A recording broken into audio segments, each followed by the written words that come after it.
नाजरीन, खबर देते चलें आपको घोटकी से। घोटकी के करीब 20 सेक्शन थाना की हुदूद गांव दोस्त मोहन बुलो में 1 साल पुराने स्याहकारी के तनाज़ा पर बुलो बरादरी के 2 ग्रुपों के दरमियान झगड़ा।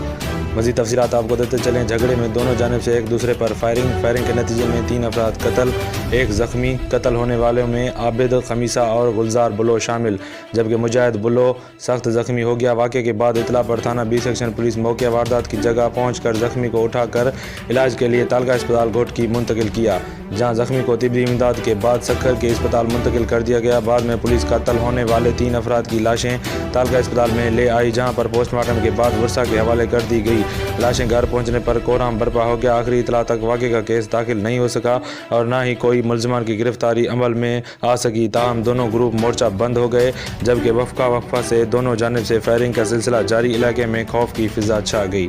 Jahangir Abro, 90 news, bureau chief, Sindh.